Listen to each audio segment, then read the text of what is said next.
ఓం జయంతి మంగళకాళి భద్రకాళి కపాలిని దుర్గా క్షమ శివదాత్రి స్వాహ స్వదా నమస్తుతే. ఓం దుర్గయే నమః. అమ్మ, నవదుర్గల రూపంలో ఉండే నువ్వు మేము చేసే తప్పులను క్షమించి మాకు రక్షణగా ఉండి మాకు బలం చేకూర్చు తల్లి. నమస్తే అండి, అందరూ బాగున్నారా? నేను మీ అశ్విని.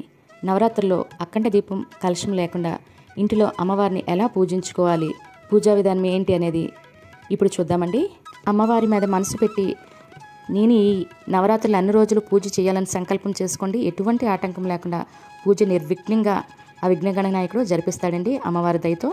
ముందుగా పీఠం ఉంటే పీఠం ఏర్పాటు చేసుకుంటే మంచిదండి. నవరాత్రులు అన్ని రోజులు చేయాలనుకుంటే, లేదు అంటే మన దేవుడి గదిలోనే ఈ విధంగా ఏర్పాటు చేసుకోవచ్చు. మనకు ఆ సదుపాయం ఉంటే ముందుగా పీఠాన్ని ఏర్పాటు చేసుకొని చక్కగా ముగ్గు వేసుకొని దాని మీద జాకెట్ ముక్కను పరుచుకొని ఇలా కొద్దిగా బియ్యం లేదంటే ధాన్యం లేదంటే గోధుమలు ఈ మూడిట్లో ఏవైనా వేసుకొని అమ్మవారి ఫోటోనైతే పెట్టుకోవాలండి. నేనైతే నవదుర్గలతో కూడి ఉన్న ఫోటోనైతే పెట్టుకుంటున్నాను. చాలా కళగా ఉంది కదండి.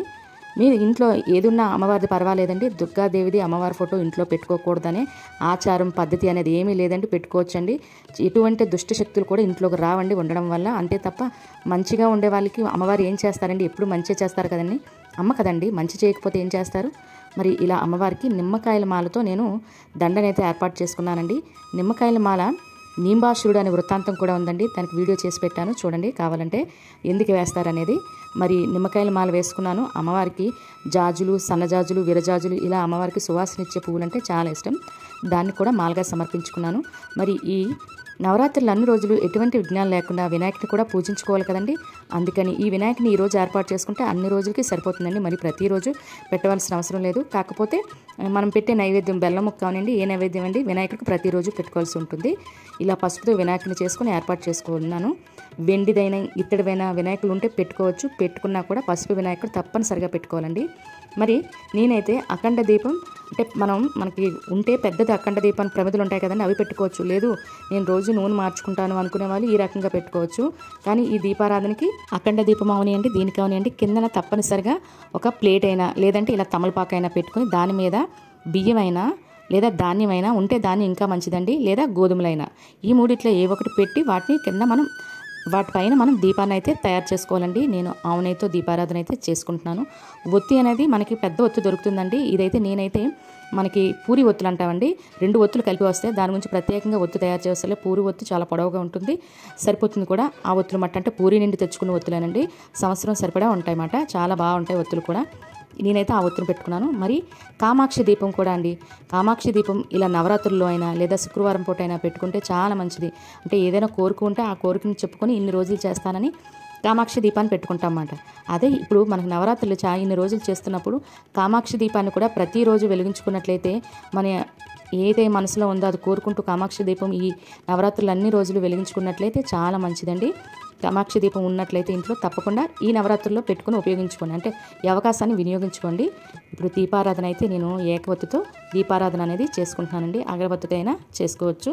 దీపారాధన చేసేటప్పుడు ఓం దుర్గే నమః, ఓం దుర్గే నమః, ఓం దుర్గే నమః ఈ పంచాక్షరి మంత్రాన్ని జపించుకుంటూ మనము అమ్మవారికి దీపారాధన అనేది చేసుకోవాలండి. ఈ వేపాకులు చూస్తున్నారు కదండి, అమ్మవారికి వేప ఆకు వాసన అవనియండి చాలా ఇష్టం. వేపాకులు ఒంటికి, దాని గాలి మనకి కూడా మంచిదండి. కాబట్టి ఈ నవరాత్రులు అన్ని రోజులు ఎండిపోయాయని కాకుండా ఆ ఆకులైనా పర్వాలేదు అలాగే ఉంచండి, చాలా మంచిది. వాటి గాలి దుష్ట శక్తుల్ని, చెడ్డ గాలిని ఇంట్లోకి మన పరిసరాల్లోకి కూడా రానివ్వదండి. మరి వినాయకుడికి అయితే నేను బెల్లము నైవేద్యంగా పెట్టి స్వామివారికి తాంబూలం సమర్పించుకొని కొద్దిగా అక్షంతులు పువ్వులు పెట్టి, తండ్రి నేను నవరాత్రుల పూజ మొదలు పెడుతున్నాను, ఎటువంటి ఆటంకాలు విఘ్నాలు లేకుండా పూజ సజావుగా జరిపించు తండ్రి అని చెప్పి స్వామివారిని వేడుకోవాలండి. మరి ఇప్పుడు అగరబత్తులు మనం ధూపం చూపించుకోవాల్సి ఉంటుంది. ఇది తిరుపతి దేవస్థానం అండి. మీరు ఎవరైనా తిరుపతి వెళ్ళినట్లయితే తప్పకుండా తీసుకోండి. అంటే మనం చాలా అగరబత్తులు చూస్తుంటాము, ఇదైతే మాత్రం మనకి ఒక 2 అగరబత్తులు వెలిగిస్తే ఆ రోజంతా ఆ స్మెల్ అనేది ఇంటిని పట్టి ఉంటుంది, చాలా బాగుంటుంది. మీకు ఉపయోగపడుతుందని చెప్తున్నాను. అందరూ ఎక్కువ మంది తిరుపతి వెళ్ళాలి, తెచ్చుకోవచ్చు. తెలియని వాళ్ళ గురించి చెప్తున్నాను. మరి ఇప్పుడైతే నా దగ్గర దుర్గాదేవి ఇత్తడి విగ్రహం ఉందండి. ఇప్పుడు దీనికి మనం అభిషేకం అనేది చేసుకుందాము. అమ్మవారికి ఇలా విగ్రహం ఉంటే చేసుకోండి, లేనట్లయితే మనకి దుర్గాదేవిని మన ఊర్లో పెడతారు కదండి, అక్కడ తప్పకుండా అభిషేకం అనేది జరుగుతుంది. అలా వెళ్ళైనా అమ్మవారి అభిషేకం చూడండి. నేనైతే ఇలా పసుపు కుంకాలతో అమ్మవారిని అభిషేకించుకున్నానండి. చూస్తే కన్నుల పండగగా ఉంది. అంటే మనం మన చేతితో చేస్తే ఆనందం వేరే కదండి. ఆనందం అయితే చూస్తున్నప్పుడు నాకు చాలా ఆనందం అయితే కలిగింది. చూస్తున్నారు కదండి, అమ్మవారికి ఎరుపు రంగుతో ఈ రకంగా అభిషేకించడం వల్ల ఎంతో అమ్మవారు ఆనందపడతారండి. మరి ఇలా పసుపు కుంకుమలతో అభిషేకించుకున్న తర్వాత అమ్మవారిని గంధం కూడా అండి అంటే చల్లబరుస్తుంది. అమ్మవారికి పసుపు కుంకుమ ఉత్తేజాన్ని ఇస్తే మనకి గంధం అనేది చల్లబరుస్తుంది. అమ్మవారు యుద్ధం చేసి ఉంటారు కదండి, అమ్మవారిని అభిషేకించడం వల్ల అమ్మవారు చాలా ఆనందానికి గురవుతారండి. కాబట్టి నేను గంధంతో కూడా అమ్మవారిని అభిషేకించుకున్నాను. ఇలా అభిషేకం చేసుకున్న తర్వాత అమ్మవారికి మరలా మంచినీటితో చక్కగా అంటే స్నానం చేయించినట్టే అండి మరలా మొత్తంగా వాటర్తో కూడా అభిషేకం అనేది చేసి మనం విగ్రహాన్ని అయితే శుభ్రం చేసుకోవాలి. ఈ రకంగాన మనము అమ్మవారికి వస్త్రం ఉంటే వస్త్రాన్ని కూడా సమర్పించి దాంతో మనము ఇలా అభిషేకం చేసుకుంటే పర్వాలేదండి. లేదు అంటే మనకి అదే డెకరేషన్లో అమ్మవారి విగ్రహం వస్తుంది కాబట్టి ఈ రకంగా అయినా పర్వాలేదు. ఈ అభిషేకించుకున్న నీళ్లు మన ఇంట్లో పూజ చేసుకునేటప్పుడు ఎవరెవరైతే ఉంటారో వాళ్ళ తల మీద అయితే జల్లుకోవాలండి. ఈ నీటిని అయితే మనము పారే నీటిలో అయినా లేదా చెట్టు మొదట్లో అయినా వేసేయాలి. మరలా ఇప్పుడు చక్కగా అమ్మవారు తయారయ్యారండి. పసుపు కుంకుమ బొట్లు పెట్టి అమ్మవారిని అయితే నేను ఈ రకంగా తయారు చేసుకున్నాను. మరి అమ్మవారికి ముత్యాలమాల అంటే చాలా ఇష్టం కదండి, మరి ముత్యాలమాలను పెట్టుకున్నాను.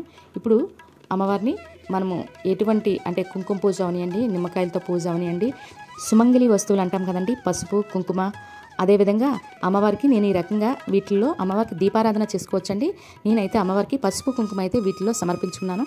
ఇంకా నవరాత్రులు అన్ని రోజులు ఈ పసుపు కుంకుమ అనేవి ఈ రకంగా ఉంటాయన్నమాట.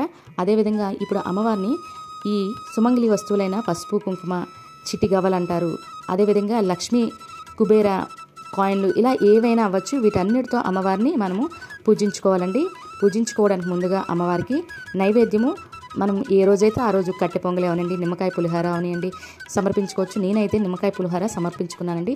మరియు అమ్మవారికి తాంబూలంతో పాటుగా అమ్మవారు మన ఆడపడుచు కదండి, అమ్మవారికి అందుకని జాకెట్టు, గాజులు, పసుపు కుంకుమ తాంబూలం అమ్మవారికి సమర్పించుకున్నానండి.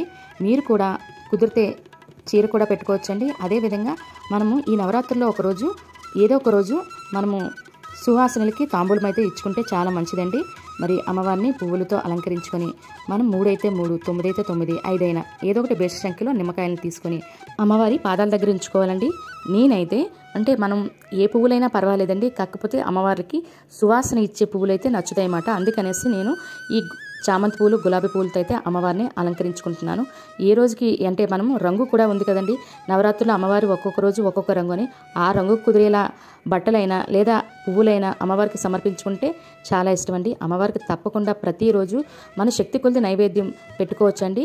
కానీ తప్పనిసరిగా రోజు పెట్టవలసింది ఈ పానకం అండి. పానకం పెట్టడం వల్ల అమ్మవారు యుద్ధంలో చేసి అలసిపోయి ఉంటారండి. ఇది చలువ చేస్తుందండి. ఇదైనా వడపప్పు, చలివిడి ఈ రెండు అండి. మిగిలిన అంటే చాలామంది ఉద్యోగాలు చేసేవాళ్ళు ఉంటారు, లేకపోతే చిన్నపిల్లల మదర్స్ ఉంటారు, వాళ్ళకి కుదరకపోవచ్చు. కాబట్టి ఇదైతే సింపుల్గా అమ్మవారి నైవేద్యం పెట్టుకోవచ్చు. పూజ కూడా విజ్ఞానం లేకుండా మనము తొందరగా తక్కువ టైంలో చేసుకోవడానికి వీలవుతుందన్నమాట. ఈ నిమ్మకాయలకైతే మనము కుంకుమ పూజ అనేది కుదిరితే అమ్మవారి పంచాక్షరి మంత్రం అంటే మనకు మంత్రాలు రాకపోతే అమ్మవారి పంచాక్షరి మంత్రం ఓం దుర్గయ్య నమః అనే మంత్రాన్ని జపించుకుంటూ కుంకుమ పూజ చేసుకోవచ్చండి. లేదు అంటే అష్టోత్తరం ఇలాంటివన్నీ చెప్పుకుంటూ చాలా కుంకుమ అంటే రేణులాగా వేయాలండి. ఎక్కువ వేయకూడదు, ఉన్నది కదా అని ఎక్కువ వేయకూడదు. ఎందుకంటే మనం అమ్మవారికి కుంకుమతో పూజ చేస్తున్నామంటే మన రక్తంతో చేస్తున్నట్టండి. అంటే రక్తం ఏముంది మన రక్తం అని అనుకోకూడదు, అంటే శక్తి మొత్తం అయిపోకూడదండి. అమ్మవారి గురించి శక్తి ఎప్పుడు మనకు ఉంటే మనం పూజ చేయడానికి ఇంకా బలం ఉంటుంది కదండి. అందుకే కొంచెం కుంకుమనే సమర్పించవలసి ఉంటుంది. నేను అక్షంతులు మరియు పువ్వులతో అమ్మవారి అష్టోత్తర శతనామాలు అయితే చెప్పుకున్నాను. ఈ విధంగా ఇలాగ మీరు కూడా ప్రతిరోజు చేసుకోవచ్చండి. ఈ పూజ అంతా కంప్లీట్ అయిన తర్వాత కుదిరితే రోజు కొబ్బరికాయ కొట్టుకున్నట్లయితే చాలా మంచిదండి.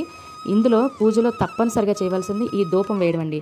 ధూపం అంటే సాంబ్రాణి మనం ధూప్ స్టిక్లు వేస్తాం కదండి. రోజు చేసే పూజ వేరే, నవరాత్రుల్లో అమ్మవారికి ధూపం అంటే చాలా ఇష్టం అండి. మనం ఎప్పుడు వేసే సాంబ్రాణి కాకుండా అంటే స్టిక్స్ కాకుండా ఇలా బొగ్గులు పెట్టుకుని వాటి మీద ప్రత్యేకించి ఈ నవరాత్రులు అన్ని రోజు 2 పూట్ల ఉదయం సాయంత్రం వేయాలండి. గుగ్గులం అండి, సాంబ్రాణి కాదు. గుగ్గులం వేస్తే అమ్మవారు పరవశించిపోతారండి. ఆవిడకి సువాసన అన్న ఈ ధూపం అన్న చాలా ఇష్టం అన్నమాట. ఇలా నేనైతే వేపాకుతో పాటు అమ్మవారికి గుగ్గులంతో నేను సాంబ్రాణి అయితే ఇచ్చుకున్నాను అనమాట. కుదరకపోతే ఎలాగ ధూప్ స్టిక్లు వెలిగించుకుంటాం, ఉండే అవకాశం ఉంటే ప్రయత్నించండి. తర్వాత అమ్మవారికి నక్షత్ర హారతి ఇచ్చినట్లయితే మంచిదండి. అంటే మనకి అటువంటి స్టాండ్ ఉండాలి. లేదంటే ఇలా ఒత్తుల్ని ఇన్ని రకాలు 9, 21 అని ఒత్తులు పెట్టుకుంటే అమ్మవారికి హారతి ఇచ్చుకోవాలండి. చివరిగా నేను ముద్ద కర్పూరంతో అమ్మవారికి హారతి అయితే సమర్పించుకుంటున్నాను. హారతి ఇచ్చేటప్పుడు clockwise, anti clockwise తిప్పవలసి ఉంటుందండి. అలా తిప్పిన తర్వాత మనము మన కుటుంబ సభ్యులను కూడా హారతిని తీసుకోవాలి. పూజ చేసిన తర్వాత మనము కుంకుమ పూజ చేసాం కదండి, వాటిని ఆ కుంకుమను మనం పెట్టుకొని మన ఇంట్లో వాళ్ళు, మన అత్తగారైనా లేదా మన ఆడపడుచులకైనా ఎవరికైనా ఆ కుంకుమ అనేది పెట్టాలండి. లేదు మనము సుహాసిని పూజ చేసేటప్పుడైనా లేదా ఎవరైనా సువాసనలు మన ఇంటికి వచ్చినా తప్పకుండా ఆ కుంకుమ అయితే వాళ్ళందరికీ పెట్టాలండి. ఎందుకంటే సుమంగళి భాగ్యం అందరికీ ఉండాలి కదండి. కాబట్టి అమ్మవారి పాదాల దగ్గర ఉన్న కుంకుమని మనం ధరించాలన్నమాట. అదేవిధంగా ఇక్కడ ఈ నిమ్మకాయలు ఉన్నాయి కదండి, ఈ నిమ్మకాయలు మనం మన వాహనాలకైనా అమ్మవారి మెడలో వేసిన ఈ నిమ్మకాయల దండైనా మనకి ఇంట్లో ఎవరైనా అనారోగ్యంతో ఉన్నా లేదా మనకు తెలిసిన వారు అనారోగ్యంతో ఉన్న వాళ్ళకి ఈ నిమ్మకాయల నీరు పిండి కొంచెం తాగించినట్లయితే చాలా మంచిదండి. అదేవిధంగా మనం ఈ నిమ్మకాయలు వంటలో వాడినట్లయితే మనము నాన్ వెజ్లో కాకుండా మామూలుగా వంటలో వాడుకోవచ్చు. అలాగని మరలా అదే ప్రసాదం కింద తయారు చేసి అమ్మవారికి అయితే పెట్టకూడదు, మనం తినొచ్చు మాట. ఈ నిమ్మకాయల్ని మన వాహనాలకైనా మన ఇంటికైనా కట్టుకుంటే ఎటువంటి దుష్టశక్తులు కూడా రావండి. మనం గట్టిగా సంకల్పం చేసుకోవాలండి. అమ్మ నువ్వు మాకు కరుణించు, మా కష్టాలను తొలగించాలంటే మేము ఈ నవరాత్రి పూజ ఎటువంటి ఆటంకాలు లేకుండా మేము మొదలు పెడుతున్నామంటే అమ్మవారు మన తోడు ఉంటారండి.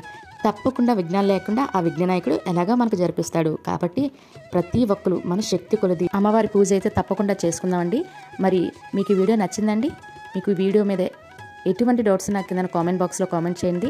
ఇదే కాకుండా నవరాత్రుల్లో అమ్మవారి పూజ సమయాలు, అలంకరణలు, అమ్మవారు ప్రతిరోజు అవతారం యొక్క విశిష్టత, ఎందుకు అమ్మవారు అవతారం ఎత్తారు, దానివల్ల ఏంటి ప్రయోజనం, ఇలాంటివన్నీ కూడా వీడియో చేశానండి. అదేవిధంగా నిమ్మకాయల మాల నీంబాసురుడు వృత్తాంతము సంబంధించి కూడా వీడియో చేశానండి. మీకు అది అవసరం అనుకుంటున్నాను, వినండి ఒకసారి. మీకు వీడియో నచ్చినట్లయితే కిందన లైక్ చేసి, అదేవిధంగా కొత్తగా ఉండే వాళ్ళ ఈ వీడియో చూస్తే సబ్స్క్రైబ్ చేసుకోండి. కిందన ఒక మంచి కామెంట్ కూడా నాకు పంపించండి నా వరకు. మరి రేపు మరలా మరొక కొత్త వీడియోతో కలుద్దాం. ఓం దుర్గే నమః.